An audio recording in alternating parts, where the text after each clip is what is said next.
Jeep Wagoneer S design details, young designers, aero tricks, cool materials. We spoke with Ralph Gilles about the development of the Wagoneer S design. We spoke with Stellantis Chief Design Officer Ralph Gilles at the Jeep Wagoneer S reveal, and he shared a bunch of interesting tidbits about the development of the electric SUV's design. And among our questions was why the Wagoneer S was the lead for an electric Jeep, especially as the Recon seems more obviously Jeep. Gilles said that a major factor was the desire to offer something with significant range, noting that the 300-mile range was an important target.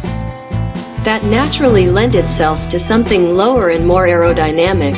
As for when design work started, Gilles said it was about 4 years ago. And something he brought up during the main reveal presentation was that the Wagoneer S design team was primarily made up of Millennial and Gen Z designers. The main sketch that was guiding project was done by a 29-year-old. We asked him how that happened, and he said it really was a happy coincidence. The EV project seemed to attract the younger designers. He was impressed with how collaborative they were, saying, "They became kind of like a family, as well as how they had no paradigms or constraints to what had to be a Jeep." He also said he was proud of the maturity of the design, how it didn't look obviously like an EV. The young design team also contributed to some of the Wagoneer S's materials decisions. He said they were instrumental in moving away from more traditional luxury materials like wood, favoring instead all variety of metal trimmings including aluminum and zinc. Chrome was out, too. Due to its environmental issues, chrome plating involves some pretty nasty chemicals, and it being more on the traditional side. On the topic of materials, something that we were immediately excited to hear when Gilles announced it was the lack of piano black plastic in the interior. In some areas where it would normally be used, ceramic-coated and textured aluminum takes its place.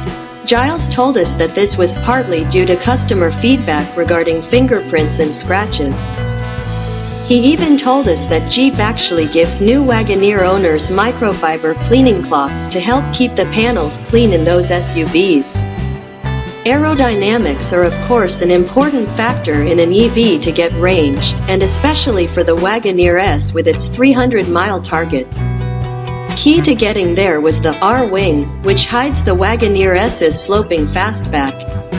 And Gilles revealed in the presentation that styling was the only reason for it at first. Certainly it did allow for a more traditional SUV look with fastback aero, but that was all it did. But he added that eventually the aero team was able to make the wing more functional. We asked about the exciting and challenging aspects of designing an EV. And Gilles said a big one was trying to re-establish the iconic grille of Jeep without having a grille.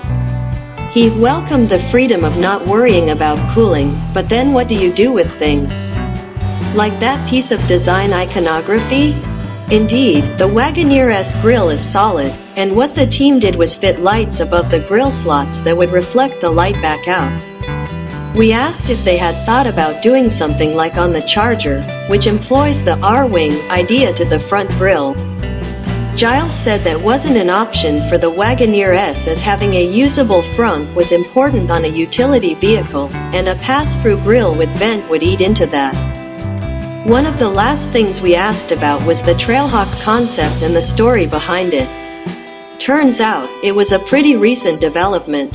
Gilles said that when Jeep was planning its EVs, the Wagoneer S was designed to be more of the high-range luxury model, and the Recon would handle more of that Wrangler-style off-road capability. But we can't help ourselves, Gilles said. And so of course they wanted to try doing a Trailhawk version. He also pointed out that Jeep does Trailhawk versions of just about every model, so it was only natural to try applying it to Wagoneer S.